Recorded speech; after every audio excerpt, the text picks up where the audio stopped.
Hello बच्चों, welcome to Diksha classes. मैं आपके साथ आपकी टीचर दीक्षा।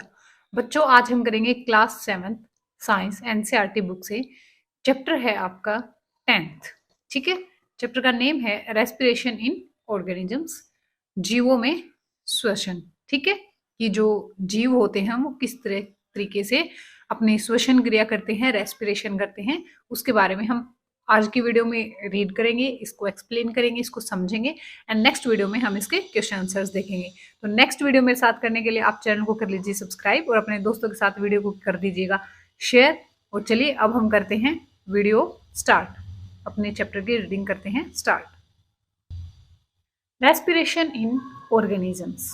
ठीक है, जीवों में श्वसन। One day Bujo was eagerly waiting to meet his grandparents who were coming to the town after a year. He was in a real hurry as he wanted to receive them at the bus stop. ठीक है, जो बूजो है वो किसका wait कर रहा था? अपने दादा दादी का वेट कर रहा था। वो बहुत सालों के बाद उसके पास आ रहे थे। ठीक है, और वो बहुत ज्यादा एक्साइटेड था उनको बस स्टॉप पर ले जाने के लिए, रिसीव करने के लिए। He run fast and reach the bus stop in a few minutes. He was breathing rapidly. ठीक है, उसने जो सांस ली वो बहुत उसकी तेजी से चल रही थी। His grand mother asked him why he was breathing so fast.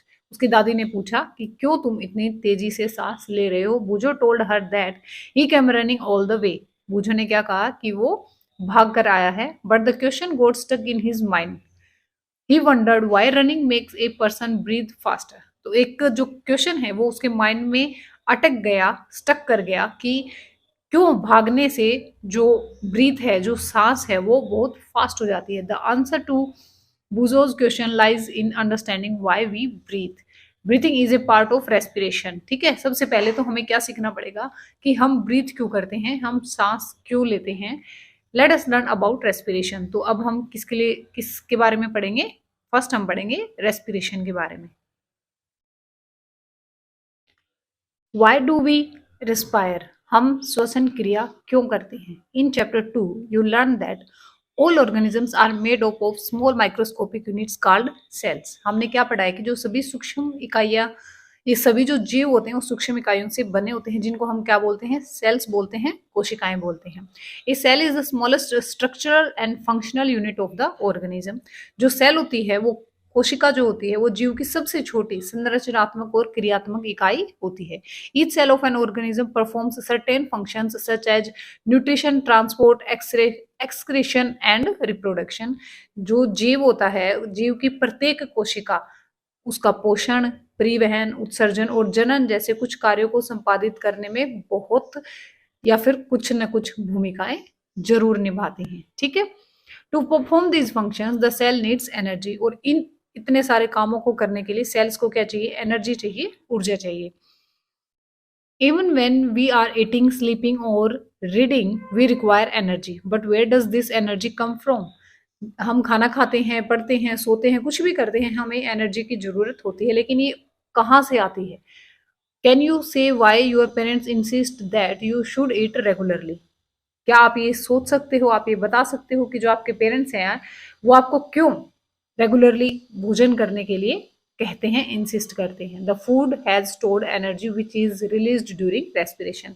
जो भोजन होता है उसमें क्या संचित होती है? ऊर्जा, एनर्जी। ठीक है, स्टोर हो जाती है, जो कि हम श्वसन करते हैं, सांस लेते हैं, तब वो क्या होती है? वहां से हमें काम आती है, रिलीज होती है, निर्मुक्त होती है। ठीक है,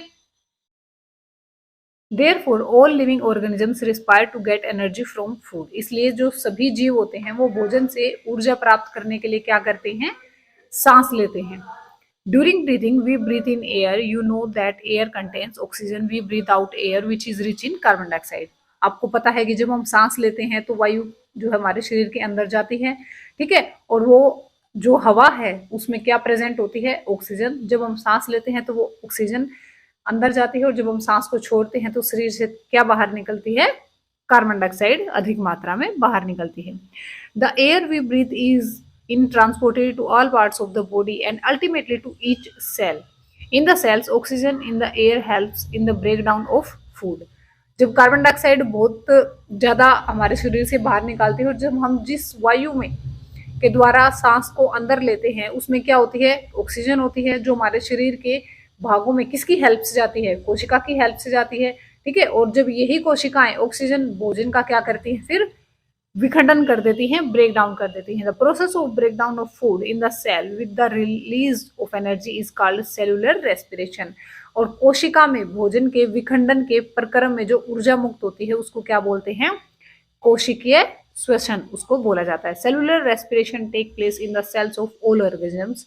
सभी जीवों में जो कोशिकाएं हैं उनके द्वारा कोशिकीय श्वसन किया जाता है। आई होप कि आपको समझ में आ गया होगा। In the cells, the food is broken down into carbon dioxide and water using oxygen. When breakdown of glucose occurs with the use of oxygen is called aerobic respiration. जब कोशिका अंदर जाती है, जो वो अपना भोजन है, अपना फूड है, वो ग्लूकोज ऑक्सीजन का उपयोग करके कार्बन डाइऑक्साइड और जल के रूप में टूट जाता है। ठीक है, और जब ग्लूकोज का विखंडन ऑक्सीजन के उपयोग के द्वारा होता है तो उसको हम बोलते हैं वायवीय श्वसन, aerobic respiration. Food can also broken down without using oxygen. This is called anaerobic respiration. Break down of food release energy. और जब ऑक्सीजन की अनुपस्थिति, अब्सेंस में जब भोजन का विखंडन होता है, जब भोजन टूटता है, उसको हम बोलते हैं अवायवीय श्वसन या फिर एनारोबिक रेस्पिरेशन। ठीक है, तो इसके लिए आप एक ये भी समझ सकते हैं, ग्लूकोज, ठीक है, in the presence of oxygen, तो उसमें वो किस में टूटेगी बच्चे, carbon dioxide plus water plus energy में। ठीक है, you should know that there are some organisms such as yeast that can survive in the absence of air. या आपको पता होगा कि यीस्ट जैसे अनेक जीव ऐसे हैं जो वायु की अनुपस्थिति में भी क्या रह सकते हैं, जीवित रह सकते हैं। They are called anaerobes. उनको हम क्या बोलते हैं, अवायवीय जीव। ठीक है, they get energy through anaerobic respiration. In the absence of oxygen, glucose breaks down into alcohol and carbon dioxide as given below. तो जो ग्लूकोज है इन अब्सेंस ऑफ ऑक्सीजन वो किस में टूट जाएगी, alcohol plus carbon dioxide plus energy में। ठीक है, और जब प्रेजेंस ऑफ ऑक्सीजन होगी तो carbon dioxide plus water plus energy में। ठीक है, तो ये वाटर जो है यहाँ पर किसकी फॉर्म में चेंज हो गया है, अल्कोहल में, जब अब्सेंस होगी ऑक्सीजन की। Our muscle cells can also respire anaerobically but only for a short time. जो हमारी कोशिकाएं हैं, पेशी कोशिकाएं हैं, वो भी अवायवीय रूप से शोषण कर सकती हैं, लेकिन बहुत ही थोड़े टाइम के लिए। ठीक है, when there is a temporary deficiency of oxygen during heavy exercise, fast running, cycling, walking for many hours or heavy weight lifting, the demand of energy is high. जब हम क्या करते हैं बच्चे, बहुत देर तक व्यायाम करते हैं, तेजी से दौड़ते हैं, कई घंटे हम टहलने लगते हैं या फिर साइकिल चलाते हैं, भारी वजन जैसा उठाने का कोई भी काम करते हैं जिसमें अधिक ऊर्जा की आवश्यकता होती है। But the supply of oxygen to produce the energy is limited. लेकिन ऊर्जा उत्पन्न करने के लिए जो हमारे शरीर में ऑक्सीजन की जो आपूर्ति है वो सीमित होती है। ठीक है, वो लिमिटेड है। Then anaerobic respiration take place in the muscle cells to fulfil the demand of energy. ऐसे इसी काम पर जब हम इतने हैवी वर्क करते हैं, ठीक है, जब हमारे शरीर में वर्कलोड होता है, ऐसी ही स्थितियों में, ऐसी सिचुएशन में क्या होता है, हमारी जो पेशी कोशिकाएं हैं वो अवायवीय श्वसन करती हैं, एनारोबिक रेस्पिरेशन जो है वो करती हैं। तब क्या होता है, जो ग्लूकोज है in the absence of oxygen वो किस में टूट जाता है बच्चे, lactic acid plus energy. Okay, have you ever wondered why you get muscle cramps after heavy exercise? The cramps occur when muscle cell respire anaerobically. क्या आपने कभी सोचा है कि आप जब बहुत ज्यादा व्यायाम कर लेते हैं तो आपके शरीर में, आपके पेशियों में ऐंठन क्यों हो जाती है, क्रैम्प्स क्यों आते हैं? ठीक है, ऐंठन तब होती है जब पेशियां क्या करती हैं बच्चे, अवायवीय श्वसन करती हैं, एनारोबिकली रेस्पिरेशन करती हैं। The partially breakdown of glucose produce lactic acid. The accumulation of lactic acid causes muscles cramps. और ये जो ग्लूकोज है वो जब आंशिक रूप से लैक्टिक एसिड में टूट जाता है और कार्बन डाइऑक्साइड में टूट जाता है, तब क्या होता है, वहां पर क्रैम्प्स आ जाते हैं, ऐंठन बन जाती है। We get relief from cramps after a hot water bath और ए मसाज। और हम उनसे रिलीफ कब मिलता है हमें, जब हम हॉट वाटर से या तो नहा लेते हैं या फिर मसाज कर लेते हैं।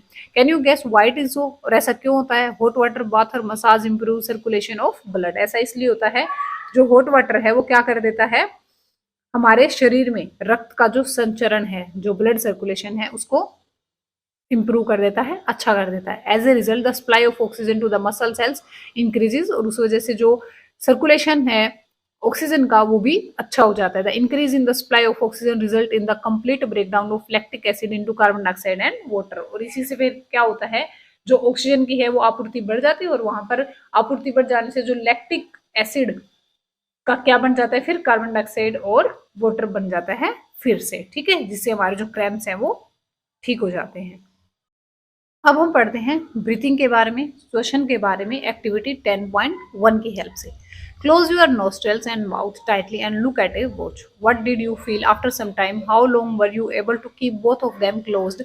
Note down the time for which you could hold your breath. आप क्या करेंगे, अपने नाक को और मुंह को आप कसकर बांध लीजिए और आप वॉच की साइड देखते रहिए कि आप कितनी देर तक इन दोनों को आप बंद रख सकते हैं। कुछ देर के बाद आपको कैसा महसूस होगा, आप नोट कीजिए कि आप कितनी देर तक अपना जो सांस लेने की प्रक्रिया है उसको रोक सकते हैं, ठीक है।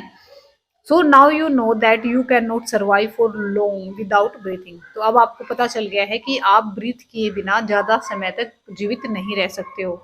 Breathing means taking in air rich in oxygen and giving out air rich in carbon dioxide with the help of respiratory organs, ठीक है।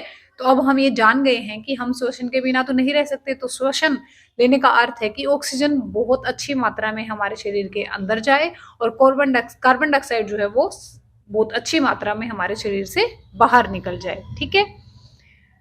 The taking in of air rich in oxygen into the body is called inhalation। जब हम बहुत अच्छी मात्रा में oxygen को हमारे अंदर लेते हैं, शरीर के अंदर लेते हैं, उसको बोलते हैं अंतः श्वसन। और जब कार्बन डाइऑक्साइड को अच्छे से बाहर निकालते हैं उसको हम बोलते हैं उच्छ्वसन या फिर एक्सेलेशन, ठीक है। उसको क्या बोलते हैं, एक्सेलेशन। ऑक्सीजन को शरीर के अंदर लेना इनहेलेशन, और इसको बाहर छोड़ना कार्बन डाइऑक्साइड की फॉर्म में एक्सेलेशन कहलाता है। It is a continuous process which goes on all the time and through out the life on all and organisms, ठीक है। ये कंटिन्यूअस चलने वाला प्रोसेस है जो लगातार चलता रहता है। The number of times a person breathes in a minute is termed as breathing rate. जब हम जिस रेट से मतलब हम लेते हैं, सांस लेते हैं, छोड़ते हैं, उसको हम क्या बोलते हैं, ब्रीथ रेट बोलते हैं, या फिर हिंदी में आप उसको बोल सकते हैं श्वसन रेट, ठीक है। During breathing inhalation and exhalation take place alternately. ये दोनों काम क्या होते हैं, अल्टरनेट चलते हैं। A breath means 1 inhalation plus 1 exhalation. आप एक सांस को कैसे काउंट करेंगे, एक बार आप सांस अंदर लेंगे और जब उसको छोड़ेंगे तो वो आपकी 1 ब्रीथ मानी जाएगी, ठीक है। Would you like to find your breath rate? क्या आप अपना ब्रीथ रेट जानना चाहते हो? Do you want to know whether it is constant or it changes according to the requirement of oxygen by the body? Let us find out by doing the following activity, ठीक है। तो अब हम देखते हैं कि क्या ये कांस्टेंट आता है नंबर या फिर चेंज होता रहता है, ठीक है। तो हम देखते हैं 10.2 एक्टिविटी की हेल्प से कि जो ब्रीथ रेट है वो चेंज होती है या फिर क्या है, कांस्टेंट है। Activity 10.2. Generally, we are not aware that we are breathing. However, if you try, you can count your rate of breathing. Breathe in and out normally. Find out how many times you breathe in and out in a minute. तो आप 1 minute में आप count करेंगे कि आप एक सांस अंदर लेते हैं और छोड़ते हैं, तो वो आपका एक बार ही काउंट किया जाएगा, ठीक है। वो कंप्लीट ब्रीथ है आपकी, इनहेलेशन और acceleration. Did you inhale the same number of times as you exhaled? Now count your breath rate, number of breath per minute. After brisk wall and after running, record your breathing rate as soon as you finish and also after complete rest, ठीक है। एक तो आप क्या note करेंगे, जब आप complete rest में हो, आप कोई भी वर्कलोड आपकी बॉडी के ऊपर नहीं है।